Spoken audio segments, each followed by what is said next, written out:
नमस्कार विद्यार्थी मित्रों, देवियों और सज्जनों।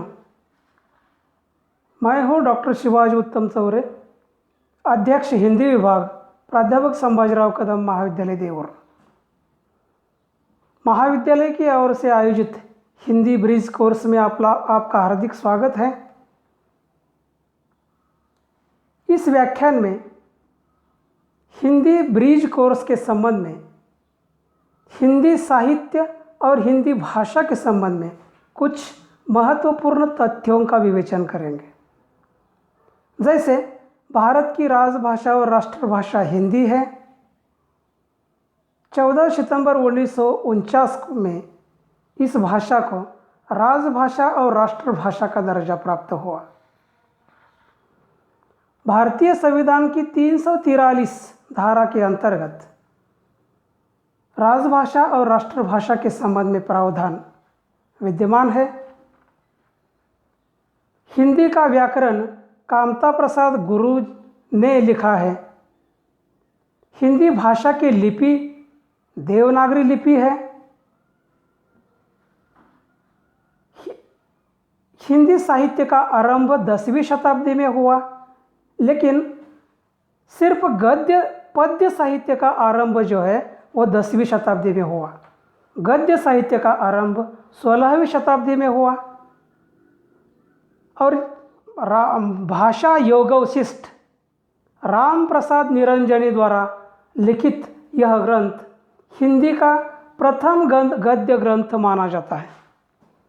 कुछ विद्वान कवि गंग द्वारा लिखित चंद छंद वर्णन की महिमा इस ग्रंथ को हिंदी का प्रथम गद्य ग्रंथ मानते हैं।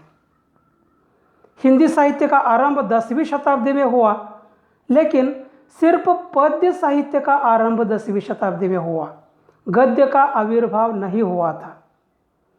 पृथ्वीराज रासो हिंदी पद्य साहित्य का प्रथम ग्रंथ माना जाता है।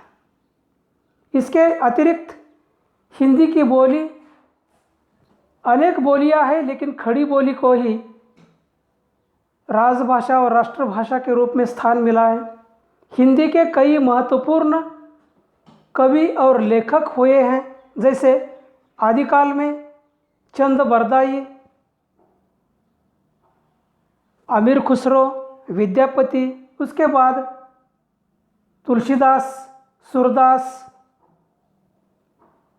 उसके बाद रीतिकाल तक आते और कई कवियों ने मतीराम, पद्माकर, केशवदास आदि कवियों ने अपना साहित्य सृजन किया। आधुनिक काल तक आते प्रसाद पंत और निराला तथा महादेवी वर्मा छायावादी काव्यधारा के आधार स्तंभ माने जाते हैं। हिंदी गद्य का आविष्कार 16वीं शताब्दी में हुआ, लेकिन मुंशी प्रेमचंद ने उसे विशेष आकार प्रदान किया। उन्होंने 12 उपन्यासों का सृजन किया। इसी कारण उन्हें उपन्यास सम्राट कहा जाता है। उनके कहानियों के 8 खंड हैं, जो 5वीं कक्षा से लेकर पढ़ाए जा रहे हर कहानी उनके मानव सरोवर नामक कहानी संग्रह में संग्रहित है। इसके अतिरिक्त अज्ञेय प्रयोगवादी काव्यधारा के प्रतिनिधि कवि है। प्रगतिवादी काव्यधारा के कवि नागार्जुन है।